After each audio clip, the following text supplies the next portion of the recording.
ओम नमः शिवाय। हर हर महादेव। स्वागत है आप सभी का मेरे यूट्यूब चैनल पर। सोमवार की व्रत कथा और पूजा विधि। सोमवार का व्रत चंद्रदेव और भगवान भोलेनाथ की अर्चना का दिन होता है। इस दिन भगवान शिव और माता पार्वती की पूजा की जाती है। सुहागिन महिलाएं पति की लंबी आयु के लिए, अखंड सौभाग्य प्राप्ति, संतान प्राप्ति के लिए, घर में सुख और समृद्धि के लिए तथा कुंवारी कन्याएं सुंदर वर प्राप्ति के लिए व्रत करती हैं। इस व्रत को श्रद्धापूर्वक करने से मानसिक कलेशों से छुटकारा मिलता है एवं सभी मनोकामनाएं पूरी होती हैं। यदि श्रावण के महीने में सोमवार का व्रत धारण किया जाए तो ये अधिक फलदायी होता है। वैसे यह व्रत चैत, बैसाख, जेठ, पौष कभी भी शुरू कर सकते हैं। पौष के महीने को छोड़कर के बाकी और महीनों में ये शुरू कर सकते हैं। इस व्रत में भगवान शंकर माँ पार्वती की पूजा अर्चना अवश्य करनी चाहिए। दिन में एक बार भोजन करना चाहिए। सोमवार का व्रत रखने से स्त्रियों को पति और संतान का सुख प्राप्त होता है। पति की आयु लंबी होती है। भगवान शंकर की पूजा का श्रेष्ठ समय प्रातःकाल माना जाता है। अतः सोमवार के दिन प्रातःकाल ब्रह्म मुहूर्त में उठकर नित्य क्रम से निमृत हो स्नान कर पूजन हेतु ध्यान कर भस्म धारण कर कुशा पर बैठें। पूर्व या उत्तर की ओर मुख करके रखें। चौकी पर नया सफ़ेद कपड़ा बिछाएं। उस पर तांबे पर खुदा सोमवार यंत्र और भगवान शिव की प्रतिमा तथा शिवलिंग स्थापित करें। बिलपत्र, पुष्प, अक्षत, जल एवं दक्षिणा इत्यादि सामग्री अपने निकट रखें। शिव पूजन विधान के पश्चात व्रत कथा अवश्य सुननी चाहिए। व्रत कथा पूर्ण होने पर भगवान की आरती करें और नैवेद्य चढ़ाएं। एक साहूकार बहुत अमीर था। उसके पास धन की कोई कमी नहीं थी। साहूकार के पास सभी सुख और ऐश्वर्य थे, किंतु उसको एक ही दुख था कि उसके कोई औलाद नहीं थी। दिन रात वह ऐसी चिंता में लगा रहता और वह पुत्र पाने की लिए हर सोमवार को भगवान शिवजी की पूजा करता तथा चंद्रदेव की पूजा भी किया करता था। साहूकार की भोलेनाथ के प्रति ऐसी भक्ति देखकर एक बार माँ पार्वती ने भगवान शिव से कहा, हे नाथ, ये साहूकार आपका अनन्य भक्त है और सदैव आपका व्रत व पूजा करता है, भक्ति भाव से करता है। आप इसकी मनोकामना पूरी करें।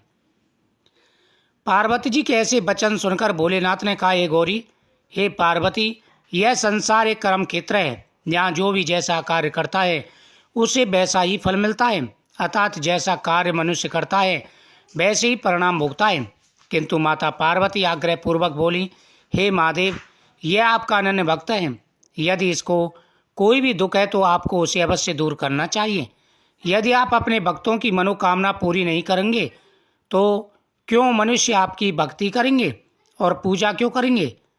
पार्वती जी के इस आग्रह को सुनकर शिवजी ने कहा, हे देवी, इस साहूकार के कोई पुत्र नहीं है, इसी कारण ये दिन रात चिंतित व दुखी रहता है। इसके भाग्य में संतान न होने पर भी मैं इसी पुत्र प्राप्ति के लिए वरदान देता हूँ, किंतु इसका पुत्र केवल 12 वर्ष तक ही जीवित रह सकता है। इसके बाद वह मर जाएगा। इससे अधिक मैं साहूकार के लिए कुछ नहीं कर सकता। यह सब बातें साहूकार सुन रहा था। उसे यह सारी बातें सुनकर ना तो खुशी हुई और ना कोई दुख हुआ। वह पूर्वज शिवजी की पूजा व व्रत करता रहा। कुछ समय पश्चात साहूकार की पत्नी गर्भवती हो गई और 10वें महीने में उसने एक बहुत ही सुंदर पुत्र को जन्म दिया।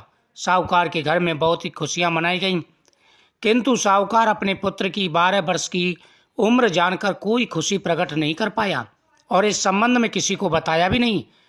वह बालक धीरे धीरे बड़ा होने लगा। जब वह 11 साल का हो गया तो बालक की माता ने साहूकार से उसके विवाह के लिए कहा, किंतु साहूकार ने कहा कि मैं इसे काशी जी पढ़ने भेजूंगा। साहूकार ने अपने साले को बुलाकर कहा कि तुम इस बालक को काशी पढ़ने ले जाओ और इसे रास्ते में दान पुण्य करते जाना। जहाँ भी ठहरू माँ यज्ञ और ब्राह्मणों को भोजन कराते जाना। इस प्रकार वह दोनों मामा भांजे रास्ते में यज्ञ करते, दान देते और ब्राह्मणों को भोजन कराते जा रहे थे। रास्ते में एक शहर पड़ा। उस शहर में बड़ी धूमधाम थी, क्योंकि उस शहर में राजा की कन्या का विवाह था। एक अन्य राजा का लड़का बारात लेकर आया था, लेकिन वह एकांक से काना था। लड़के के पिता को इस बात की चिंता थी कि वर को देखकर कन्या के माता पिता विवाह में किसी भी प्रकार की अड़चन न डालें।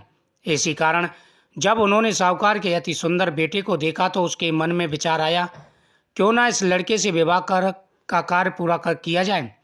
यह विचार उसने लड़के के मामा से कहा, यदि आप फेरे व कन्यादान का कार्य पूर्ण करा देंगे तो आपकी बड़ी कृपा होगी, हम आपको बहुत सारा धन देंगे। साहूकार के लड़के और उसके मामा ने इस बात को स्वीकार कर लिया। विवाह का काम भली प्रकार से पूरा हो गया। जब वह लड़का जाने लगा तो उसने चुपके से राजकुमारी की चुनरी पर लिख दिया कि तेरा विवाह मेरे साथ हुआ है, लेकिन जिसके साथ तुझे भेजा जाएगा वो एकांक से काना है। मैं काशी जी जा रहा हूँ। राजकुमारी ने जब इस प्रकार लिखा पाया तो उसने कान्हे राजकुमार के साथ जाने से इनकार कर दिया। कहा, यह मेरा पति नहीं है, मेरा विवाह जिसके साथ हुआ है वह काशी जी गया है। राजकुमारी के पिता ने बारात को वापस कर दिया, कन्या को विदा नहीं किया। बारात वापस चली गई।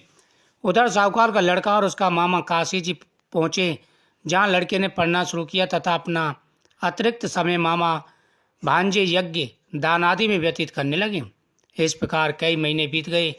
जब लड़का 12 साल का हुआ तो उस दिन लड़के के मामा ने यज्ञ का आयोजन कर रखा था। अचानक ही लड़के की तबीयत खराब हो गई। लड़के के मामा ने कहा कि अंदर जाकर सो जाओ। लड़का अंदर गया, सो गया। थोड़ी देर पश्चात वह मर गया। जब लड़के के मामा ने देखा कि वह मर गया तो बहुत दुखी हुआ। उसने सोचा, मैं पहले यज्ञ पूरा कर लूं, तब कुछ सोचूंगा। लड़के के मामा ने यज्ञ पूरा किया, फिर रोना प्रारंभ कर दिया। वह बहुत जोर जोर से रो रहा था। संयोगवश शिव जी और पार्वती जी उधर से जा रहे थे। पार्वती जी ने भगवान भोलेनाथ से कहा कि ये नाथ कोई दुखी रो रहा है, इसके कष्टों को दूर करूं।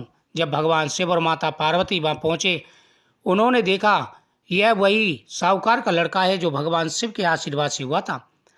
माता पार्वती ने कहा कि प्रभु, इसको उम्र दीजिए, नहीं तो इसके मामा पर लांछन लग जाएगा।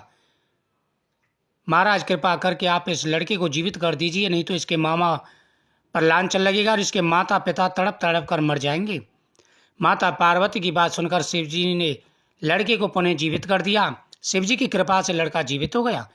शिव शंकर व पार्वती जी शिवधाम चले गए और लड़का और मामा भांजे वापस नगर के लिए चलने लगे। रास्ते में उसी नगर में आए। वहाँ के राजा ने उनको पहचान लिया। राजा उनको अपने साथ ले गया और ले जाकर के धूमधाम से उनका स्वागत किया और साथ ही बहुत सारा धन देकर के, बहुत सारे नौकर चाकर देकर के उनको विदा किया। अब साहूकार का लड़का अपने नगर के निकट पहुंचा। वहां जाकर के उसने देखा कि उसके माता पिता घर की छत पर बैठे हुए हैं। उन्होंने प्रण कर रखा था कि अगर हमारा लड़का वापस नहीं आया तो ऊपर से कूद करके जान दे देंगे। जब उसे पता चला कि लड़का बहू के साथ आ गया है, वह नीचे उतरा और खुशी खुशी बहू को घर ले वाला आया और सारी घटना पूछी तो उन्होंने सारी घटना कह दी। उसी दिन से साहूकार की आस्था भगवान शिव के प्रति और बढ़ गई और पूरा परिवार, क्या पूरा गांव इस घटना को सुनकर के सभी सोमवार की कथा और व्रत करने लगे। भगवान शिव सभी की मनोकामना पूरी करते हैं। बोले शिव शंकर भगवान की जय। ओम नमः शिवाय मंत्र का जाप करते हुए कथा सुनने के बाद में फिर भगवान शिव को नैवेद्य समर्पित करें और एक समय भोजन करें, मीठा भोजन करें। भगवान शिव आपकी मनोकामना पूरी करेंगे। अपनी इच्छा बोल करके व्रत करें। जो भी आपके मन में कामना है, भगवान अपने भक्तों की हर मनोकामना पूरी करते हैं। वीडियो को ज़्यादा से ज़्यादा शेयर करें, चैनल को सब्सक्राइब करें, कमेंट में ओम नमः शिवाय जरूर लिखें।